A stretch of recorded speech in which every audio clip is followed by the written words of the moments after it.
Thank you for having me. I'd like to share with us a story. And this particular story, an experience really, will set the tone. It will set the tone for the presentation that I'm about to make. I used to have this help. I would be revealing her to protect her identity. But we can call her Fatima. Fatima is between the age range of 17 and 19 years. She comes from a poor background here in the States. She used to come to work for me from morning time to evening when I would drop my kids and have to go back to work. She has multiple siblings, and they would all have to work menial jobs across town to pull in funds and resources for the family. Now, this particular incident happened during the Ramadan season. And we all know what that is for us women generally. It's a rewarding time. It's a rewarding time. So a time where we women like to show our cooking prowess. Many dishes will be cooked, perhaps to show the order of the house that we can cook. Now, on this particular day, I come back from work and I tell Fatima, I said, Fatima, today we're going to make casserole.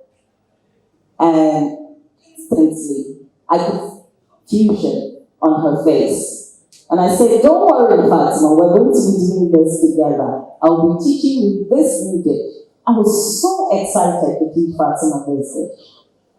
So I would tell her to chop the potatoes in a certain way. The vegetables had to be washed thoroughly with salt, and then the fire had to be a certain temperature. The spices could not all go in at the same time. So, nitty-gritty about cooking this potato casserole. But I noticed that Fatima was not as interested into the process as I was. Now, usually when I have households or young girls come to stay with me in I want to ensure that whatever it is they're learning from me, they're not learning it to replicate it only in my home, but when they have their own families, so to apply what they have learned. So it bothered me that Fatima was not into the same process of learning this English. But I checked it down, it's a fasting, so she'd had a long day, and I'll just let her be. But it bothered me all the When I woke up in the morning, I decided to ask Fatima, and I said, Fatima, I was trying so hard to teach you this new dish, but you were not at all interested. What could be the problem? And what Fatima said shook me to my core, because it opened my mind to the realization of what we have done to Fatima, either consciously or unconsciously, in the North. I'll try and paraphrase because it's been a while now, but I remember this vividly. Fatima said to me, Auntie, where will I get all these tools and ingredients that you use to cook this dish? It wasn't that Fatima said it that shook me. It was the realization that Fatima had placed herself within a box and was not willing to think outside of that box. This box that I am talking about is a metaphor for the socioeconomic status and environment that Fatima has grown and lived within. Fatima doesn't believe that whatever environment and the life that she is currently will improve for the better. She could not believe that the tools, and when I say tools, she was referring to my gas cooker, the blender, the microwave, and I had in my home to make life easier. She didn't believe that one day she would be able to of this life. This brings me to what I want to talk about today, and that is advocacy and empowerment of the girl child. Don't get me wrong, I don't want to center on advocacy. We have done a lot of work, NGOs, community, private individuals, to advocate for the girl child to be enrolled in school. We know the benefits of what it means for a girl to be. We know that an educated girl is more likely to pass on her knowledge to her children and therefore to the generations stepping down. We know that the economic finances of the household will improve if a girl child is educated. We know the health benefits of the family would improve if the girl child is educated. So we understand the benefits, and fortunately enough, society, especially in the North, have warmed up to the idea of the girl child to school. But let me give you a statistics that will really shock you. Of all the strides that we've made, and this is a last year's statistics from UNICEF, of the 18.5 million, yes, it's staggering, 18.5 million out of school children, 60% are girls. And get this, they're from the North. So something is not right with what we are doing with advocacy. And that is why I want to move away from advocacy to action. Because if you consideration, the mindset that Fatima has, that something needs to be done drastically if truly we want to empower Fatima. So what are the questions we need to ask ourselves to make things right? First of all, how do we ensure that Fatima gets quality education within a girl-friendly environment within the socioeconomic status that she is currently living in? And how do we answer that? First, we need to unbundle what we understand about the formal education setting.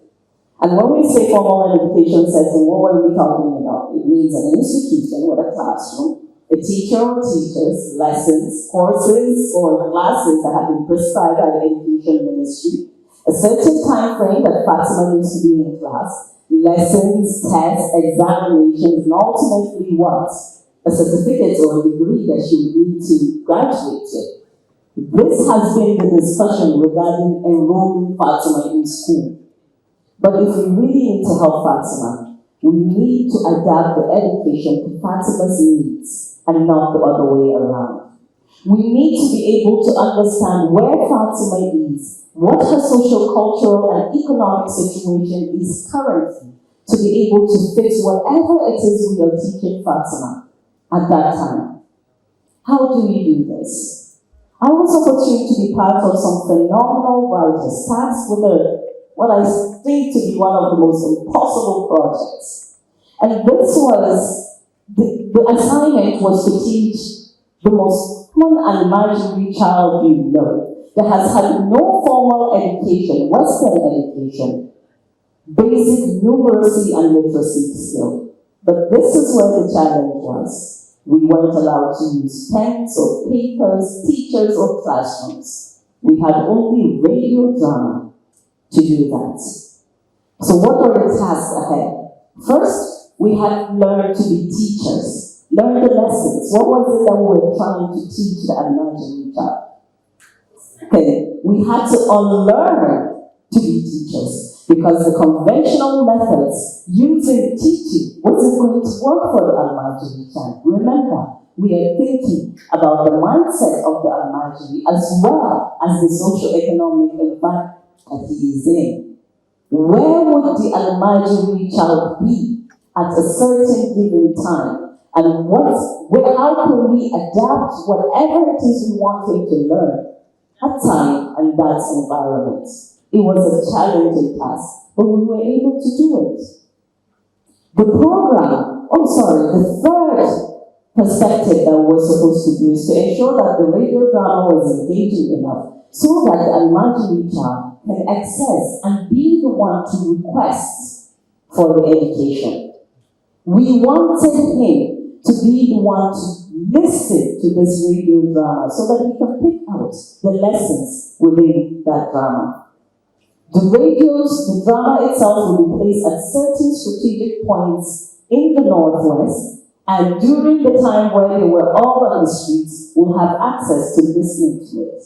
And what we were able to do with that was that the Safiya schools that we identified would now take off days just to give time for the imaginary child to be able to listen and pick out the lessons. So we had to teach 1 to 100, A to Z, learn how to say basic and write basic numeracy and literacy skills using radio drama. What am I trying to say? That to adapt to Fatima, we need to understand who Fatima is so that we can remove her from the box that she has placed herself within.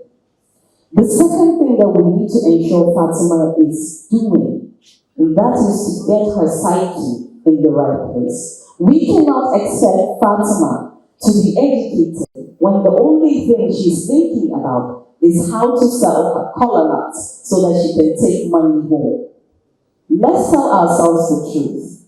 Fatima is still being relied on to pull in resources for the home, especially because of the socioeconomic situation that we're all facing right now in Nigeria. So how do we help her? For her to be able to think outside of that box, we need to boost Fatima's confidence. We need her to be able to believe that her environment is only a temporary solution and not a permanent boundary.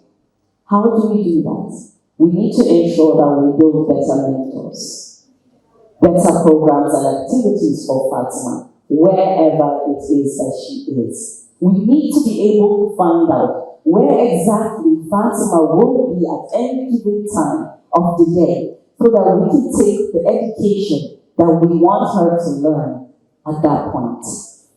I want to leave us with a specific saying that I like so much.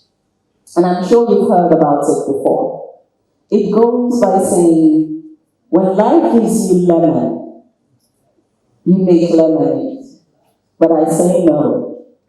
When life gives you lemon, you don't make lemonade. You build and grow a lemon farm. Because there will be numerous others who will be looking for lemons to make lemonade.